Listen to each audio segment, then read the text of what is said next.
অবশেষে প্রকাশিত হয়েছে বাংলাদেশ প্রিমিয়ার লিগের আসন্ন মৌসুমের সময়সূচি। বরিশাল রাজশাহীর ম্যাচের মধ্য দিয়ে শুরু হচ্ছে 2025 সালের বিপিএল আসর। 30 ডিসেম্বর মাঠে গড়াচ্ছে বাংলাদেশ প্রিমিয়ার লিগের আগামী আসর। প্রথম ম্যাচে মুখোমুখি হবে ফরচুন বরিশাল ও দুর্বার রাজশাহী।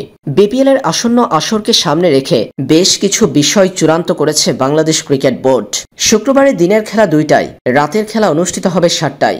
অন্যান্য দিনগুলোতে সপ্তাহে বেলা 1:30টায় প্রথম ম্যাচ এবং সন্ধ্যে 6:30টায় হবে দ্বিতীয় ম্যাচ।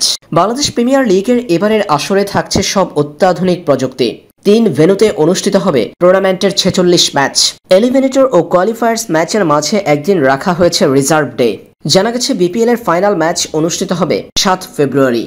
ঢাকার মিরপুর শেরেবাংলা জাতীয় ক্রিকেট স্টেডিয়াম, চট্টগ্রামের জহুর আহমেদ চৌধুরী স্টেডিয়াম এবং সিলেট আন্তর্জাতিক ক্রিকেট স্টেডিয়ামে অনুষ্ঠিত হবে বাংলাদেশ প্রিমিয়ার লিগের আগামী আসরের ম্যাচগুলো। ম্যাচে থাকবে অত্যাধুনিক সব প্রযুক্তি, থাকবে হকাই ডিআরএস, বিদেশি আম্পায়ার ও উন্নত মানের ব্রডকাস্টিং ও ধারাভাষ্যকার। এবার সবকিছু নিশ্চিত করে বিশ্বের অন্যতম সেরা ফ্র্যাঞ্চাইজি টুর্নামেন্টে রূপ দেওয়া হবে বাংলাদেশ প্রিমিয়ার লিগকে।